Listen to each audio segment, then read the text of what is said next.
Guys, ayan.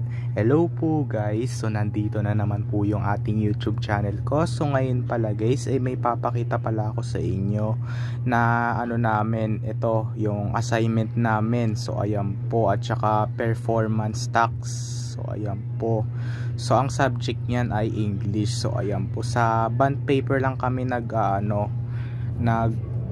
naggumagawa ng assignment. So ayan po. So ito yung mga assignment ko guys. Yan. Ito yung mga assignment ko. Ayan o. Si teacher nag-check nito. So ayan po. So unahin na muna natin dito. Ang subject ay English. So ayan po. So ang tawag dito guys ay pictographs. So ayan po. Alam mo yung pictograph guys? Alam mo yon? Ayan. Ang ibig sabihin yun ay yung nagbebenta daw sila ng 5 araw. So ayan po. So dito sa English, so ayan po, ang nakabasa dito ay ito yung name at saka date, March 24, 2025. It's Monday. Ang pangalan ko. Ang nakabasa dito, Donut Pictograph English 3. So ayan po. Team record the number of donuts. Okay, tas ang nakabasa ba dito, sold over 5 days. Read the chart ba to?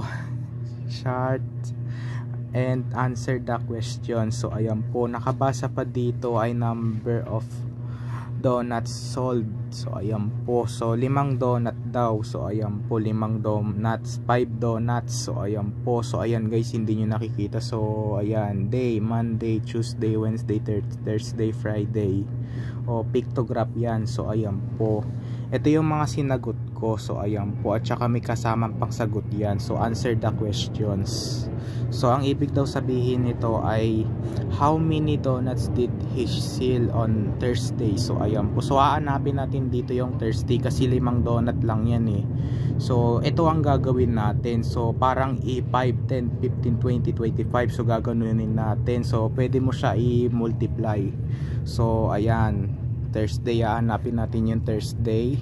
Ito 5, 10, 15, 20, 25. So ibig sabihin 25 na donuts yung sinagot ko. Ibig sabihin tama. So ang nakabasa dito sa number 2 ay which day did he sell on least donuts. So ayan po. So ano daw yung pinakakaunting binebentang donuts. So ayan po, anong araw daw yun. So ibig sabihin itong 2 donuts. So ibig sabihin 5, 10, 10 donut lang yung binenta niya sa Wednesday. So dito naman tayo, which day did he sell the most donuts. So ano daw yung pinakamaraming binebenta nilang donut, yung pinakamarami, hindi sa Friday. So kasi ito kasi yung pinakamaraming binebenta nila ay 6. Pero pag sinama mo kasi yan ng 5, 10, 15, 20, 25, 30. So ibig sabihin 30 na donut sa Friday. So ayan po, ganon. So kasi pag ginawa mo siyang 1, 2, 3, 1, 2, 3, 4, 1, 2, 1, 2, 3, 4, 5 at saka 6 to, mali yun. So kailangan aniin mo ng 5. So ayan po, gawin mo siyang 5, 10, 15. So ayan po, gawin mo siyang ganon. So ayan po, at saka ito pa guys. So ayan pa. So dito pala guys, so si teacher nag-check nito. So ayan po si teacher. So nakakuha tayo dito ng 20. Hala guys, perfect tayo. Ginawa ko yan assignment ko. So 20 over 20 nilagay niya. So ayan po, at saka ito yung mga sinagot ko, 1 to 5 lang. Nag-check niyan ayan o. Yan yung mga assignment ko guys. So ito pa, may papakita pa ako sa inyo. So dito naman tayo guys. Ayan, dito naman tayo. So ayan, English from Mambagon. So ayan po. So ito guys yung assignment namin, sentence. So gagawa ka ng sentence guys. So ayan po, yung katulad na lang ng slowly, cute, quietly, beautiful, actively, at saka excitedly. So ayan po, ang ibig sabihin yun, ayun yung mga sentence. Gagawa ka ng sentence.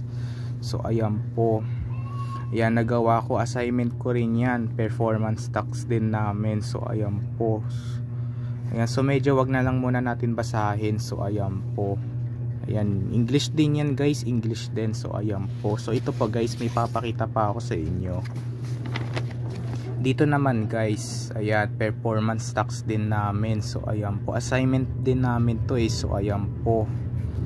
So ayan, so sa ano yan, sa ESP. So ayan po, sa ESP daw yung nagpapakita ng pananalig sa Diyos at paniniwala. So ayan po.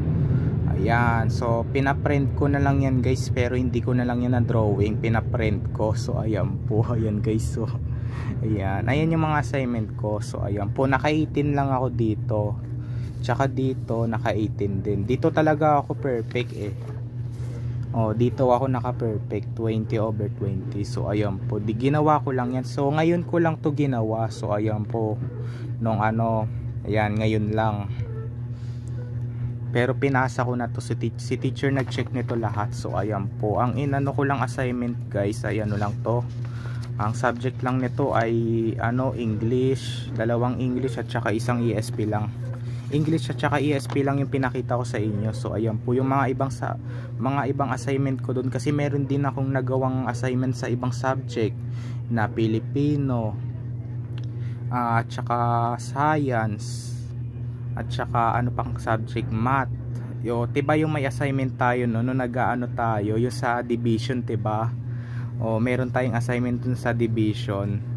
Nagso-solve tayo, pero hindi ko pa nabubura yung video na yun eh. So ayan po yung takda. So ayan po. Pero hindi ko pa nabubura yung video na yun, nag-ano tayo, nag-division. So ayan po, nagdi-divide tayo ng number. So ayan po, at saka sinusolve pa namin. Hindi, ako pa nagso-solve. Paulit-ulit sa pagbabawas yung number. So meron din ako assignment sa ano, sa math, science, Filipino, AP. So ayun, pero nagawa ko na lahat, pero dati pa. So ayan po, ayan guys. So ang date na rin po ngayon ay March 24 na, it's Monday. So nakauwi ko lang pala galing school. So ayan po, yun lang, bye.